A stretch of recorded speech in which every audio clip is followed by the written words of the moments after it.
Samm Deighan. We are here today to chat about Roman Polanski, but before we do so, may you please tell my audience a bit about yourself? Sure. I'm a film writer, an editor, podcaster. I have called Daughters of Darkness, where we cover a lot of different sort of cult movie topics, but I think we typically focus most on Euro horror. I have another podcast called The Evil Eye, where we talk all about goth movies or movies that we have arbitrarily decided are goth. Uh, I often am a guest on the Projection Booth podcast. I do a lot of commentary tracks for different Blu Ray companies like Arrow and Kino and Vinegar Syndrome. And I've written a book on Fritz Lang's 1931 film M, and I edited a book on Jean Rollins films. Wow. Well, okay. So you're perfect for this show. So, what do you think about Roman Polanski as an actor? Honestly, I love him as an actor. I mean, he has a really great sort of theatrical training background that I think doesn't get enough attention. And he's not somebody who's been in a lot of leading roles on screen. I mean, obviously, The Tenant is an exception to that, as is his own film, the Fearless Vampire Killers. But he often is in these sort of like little side roles throughout things. And I really think that he's not one of those actors who needs to kind of show everyone up. He's usually very sort of funny and maybe a little bit sardonic, kind of understated in a lot of his performances. And I mean, I think he's great. Yeah, and he was in Rush Hour 3. He sure was, which I mean, he's been in so many random things. Like he has some roles in his own films, but he has all these like really unexpected roles in things like The Magic Christian. He's in my sort of, aside from Rush Hour 3, my favorite unexpected Polanski appearance is in the background in Blood for Dracula. It just like he just pops up sometimes. Yeah, and Fearless Vampire Killers, of course, notable because it was him and Sharon Tate. I know it's like Polanski really doesn't like that film, and I think it's one of his few movies that he kind of brushes aside or sort of has negative things to say about it. I really like it. I think because I watched it at a young enough age that it just has sort of a nostalgic appeal, but it is kind of hard to watch because they're so sweet together on screen. It's really difficult for me to sort of separate out, like, what happens a couple years later. Yeah, I'm sure it's very painful for him to watch it. And it's a cute movie. It's not it's not going to change your life or anything. It's just a cute movie. Yeah, it's adorable. It's definitely not one of his masterpieces, but I think his acting in it is great. It just, the editing and some of the studio interference is sort of unfortunate, but it's sweet. All right. So why did you decide to write a book about the Tenant? So I have this sort of obnoxious habit of my brain likes to draw connections between things, which I think is a quality that I rely a lot on as a writer and editor, but I think in general conversation it can be pretty annoying when I unexpectedly reference things that make sense to me, but probably not to anyone else. And out of all the things that I randomly reference the most is The Tenant. And I just, for whatever reason, over the years, my brain will say, oh, that's like a scene in The Tenant. And so, the first book I wrote on my own, like aside for, I've, contributed chapters to different film books. And like I said, I edited and partially wrote that Jean Rollin book. But the very first thing I did myself was that monograph that I mentioned on Fritz Lang's M. And when I finished it, I loved doing it and I loved really being able to kind of narrowly focus in on one film. And so the immediate obvious follow-up choice was The Tenant because I can't ever stop talking about it. So maybe now I'll be able to shut up and just say, oh yes, all of these annoying thoughts can be found in this book. Okay. So it's one of your favorites, definitely. Oh, for sure. Yeah, it's really it's a cool movie, and so people have said that it's sort of it's the end of a trilogy in a sense, like a thematic trilogy, sort of the paranoia in an apartment trilogy, if you will, or just the apartment trilogy. So you got Repulsion, then you've got Rosemary's Baby, and then you've got The Tenant. Do you see it as a trilogy in a loose sense? In a loose sense, I do. I mean, they're basically all about these three kind of harassed, anxious, paranoid protagonists who don't leave their apartments. Hmm. And so, in that sense, they do have kind of an obvious connection. There are also some things that he does with sort of optical effects and kind of in camera effects, some visual themes that appear throughout the three. Definitely an the influence of surrealism, I think you could say, shows up in those, but it also does in some of his other early films. So I don't know. To me, I think I would agree with what you said that it's a loose trilogy, Hmm. Okay. sort of in name only. Yeah, for sure, for sure. I mean, it's not a continuation of story at all. No. No, they're all isolated, but that yeah, just paranoia in a smaller space, confined space. I mean, you could even argue you could take it farther. A knife in the water is like that too. Oh, definitely. I mean, a lot of his films are when you really think about it. I mean, you have even more recent examples like Carnage, which Mm. is it's Yeah. basically these two couples trapped in an apartment arguing. You have The Ghost Writer, which most of it is about a writer trapped in this house, kind of house compound type thing. And a lot of the story is that he's sort of tormented by the previous ghostwriter. So, in that sense, it kind of is like The Tenant, in that it's about somebody kind of haunted by the physical presence of their predecessor. So I think that really, and this is why I don't think it's more of a concrete trilogy, is because these themes show up in almost all of his movies. Cul-de-sac, Mm. Macbeth, definitely. So, they're all over the place.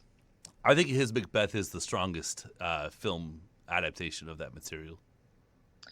I love Kurosawa's Throne of Blood, but I have to agree with you, and Mm. I'm a huge Macbeth fan. I've read it, a stupid amount of times, and I've seen some really bad productions, but but there's just something about his adaptation that I think is incredible, and I love John Finch's Macbeth. Yeah, I'd say Throne of Blood is strong. Certainly, that last scene is with the arrows is incredible, but it is more interesting and uneven than cohesive. That's my opinion. I still think it's still golden era Kurosawa. It's not Sure. Polanski's Macbeth to me is like I love his violent surreal sort of take on it personally. Yeah, I mean, I would have to agree with that because I think that Throne of Blood and definitely something like Ron, Mm. they're really amazing, incredible films, but I think as Shakespeare adaptations, and lots of historians and scholars have argued this, they can't really be counted as sort of like true Shakespeare adaptations because they're filtered through Japanese culture so heavily, Mm. which makes them so fascinating. But I think to your point, Polanski's Macbeth is a much more faithful kind of direct adaptation, and it's haunting. Hmm. I like Wells's stuff too, and I actually think Yeah. Rand is if that had been his last movie, that would have been an incredible note for him to leave. But anywho, we're talking about Polanski. So, how did Polanski's upbringing in Nazi-occupied Poland affect it? Well, I think a lot of his films are a direct reflection of that experience. I mean, to start with, one of the things that I think really drew me to his work is that a lot of his films are about survival in sort of extreme environments, which certainly a child growing up in the Warsaw Ghetto, like that definitely qualifies. But there's something about kind of processing trauma and trauma recovery and people really kind of damaged by traumatic experiences that I think is a common theme throughout his films. And it also, I think, goes towards explaining a lot of why he's such a complicated person. I mean, there are any number of artists you could look at who survived the Holocaust or sort of grew up adjacent to it. Certainly people like, Claude Lanzmann or even Serge Gainsbourg, who were Jewish but grew up in hiding in France, where it wasn't such an extreme situation and they weren't literally sneaking in and out of a ghetto every day as, 7, 8 year olds. So I think it's made such a stamp on his life and his work in a way that like they can never really be separated. Okay. So what are some interesting takeaways about the production of The Tenant you've gotten while researching this book?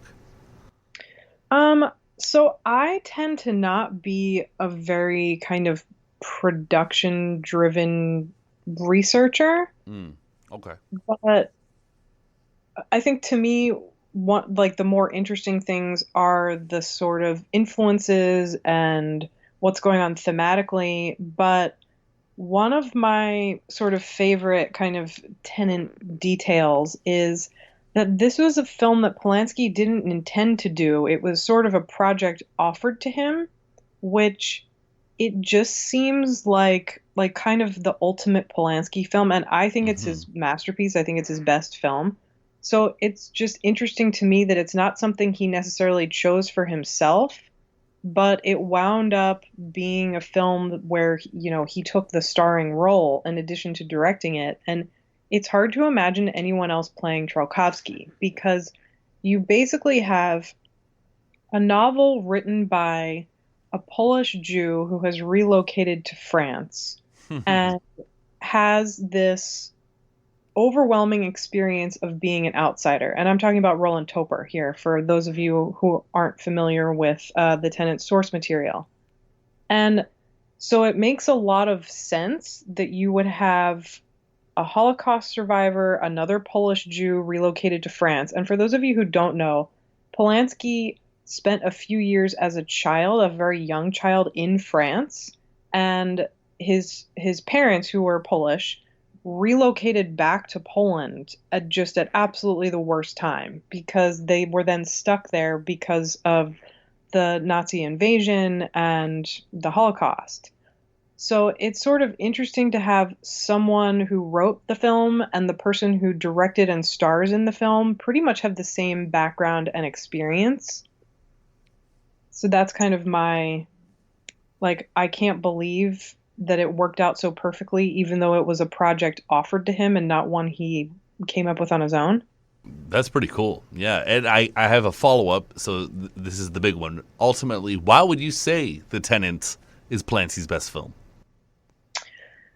Well, because I think it is a film that sort of represents his major themes in the most profound way. I mean, alienation, this kind of immorality in the face of survival. It's probably his most nihilistic film. I mean, maybe Macbeth goes toe to toe with it in that sense. Certainly Chinatown is also just brutal.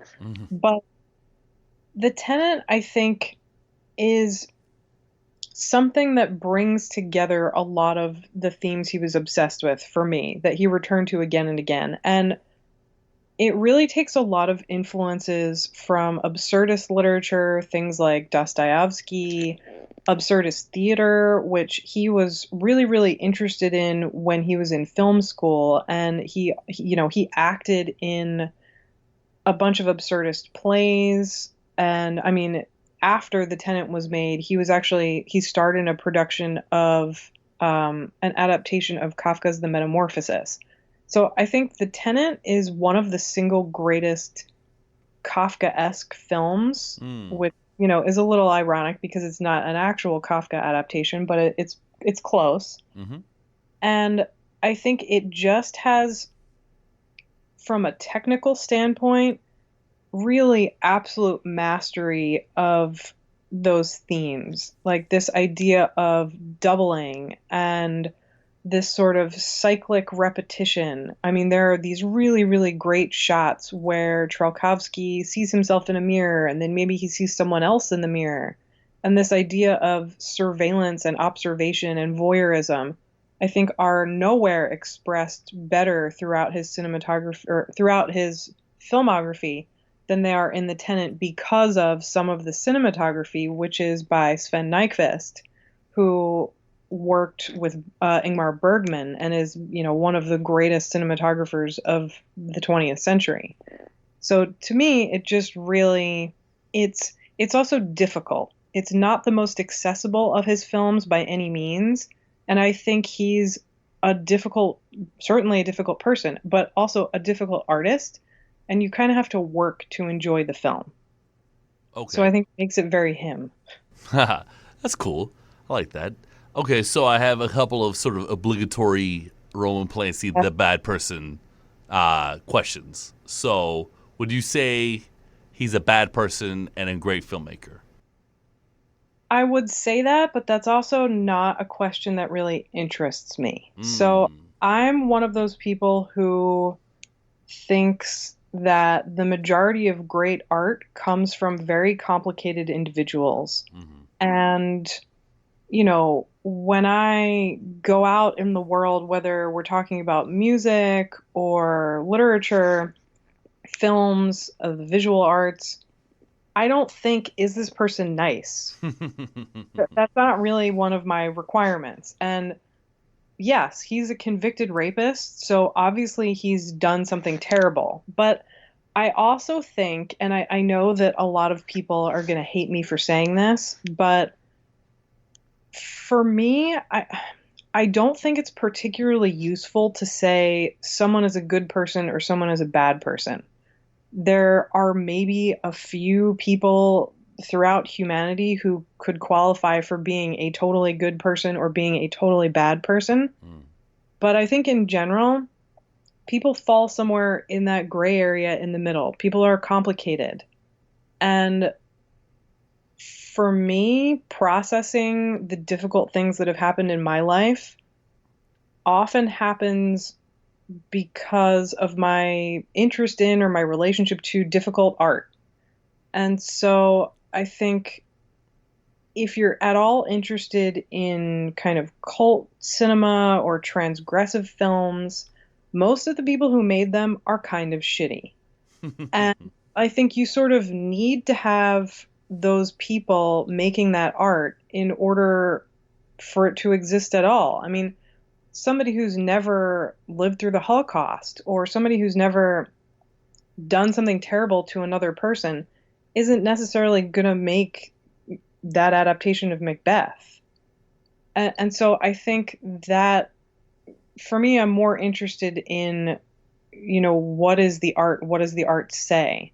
I don't need there to be some sort of gold star where the artist is either, given a pass and allowed to live or canceled and voted off the island. Cool. Yeah. I mean, like I like Woody Allen too. I love Woody Allen, and it really frustrates me because Polanski is a convicted rapist. Someone came out and said, "This is what happened to me." He went to court. He said, "Yes, I am guilty. I did this." Hmm. With Woody Allen, not to get us too far down this road, but with Woody Sure. Allen, it's a situation where he was investigated and found to be not guilty, like before it even went to trial.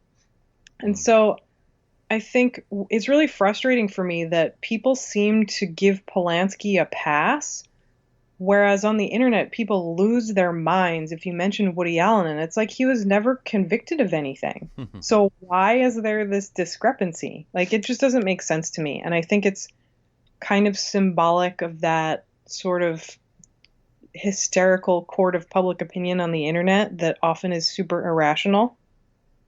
Yeah. Or cancel culture or Twitter Yeah. mobs, whatever. Exactly. I hear you, and I think it's a great point. how many people are just good and just bad, and art is sticky and complicated and can be gross. And Yeah. the creators are the same, right? So, Well, and I think if you don't like something, you don't have to interact with it. If you mhm. think that, okay, here's this person who's a convicted rapist, I don't want to see any of his films, don't see any of his films. Mhm. Like the purpose of me writing a book on the Tenant is not to say every single person should be forced to watch the Tenant. Like that's not that's not the situation at all. I think I understand that I'm in the minority because I like a lot of more extreme art and cinema, and you know, I don't expect everyone to feel that way. What frustrates me is when people say, well, because I don't like it, therefore it shouldn't exist, or it should be banned forever and no one should be allowed to watch it. I hear you. And okay, one more question about the tenant, and then we're gonna wrap up. So, if you could just isolate maybe your favorite thing about the movie, what would you say is the strongest element of the film? To me, the most fascinating thing about The Tenant is it's so hard to describe the genre. I mean, I've heard people talk about it as a psychological thriller, as an existentialist horror film, but to me, the really fascinating thing about that is that Polanski, throughout his career, but especially in The Tenant, is interested in genre and kind of genre tropes, but doesn't usually engage with them in predictable ways. And I think the most fascinating thing about The Tenant is the horror in it is not, some sort of, killer like in a slasher movie. It's not a supernatural threat or a monster. The horror in The Tenant comes from this loss of identity, this sort of disillusion of self that we see unfolding on screen in a way that's, I think, so hard to do as a director or maybe even as somebody who writes novels or stories, but it's so effective here because we sympathize with Trelkovsky, but at the same time, he's kind of always other. And so you're able to watch this process and identify with it in a way that is just really engaging and horrifying. And I don't think there are really any other horror films like that do the same thing.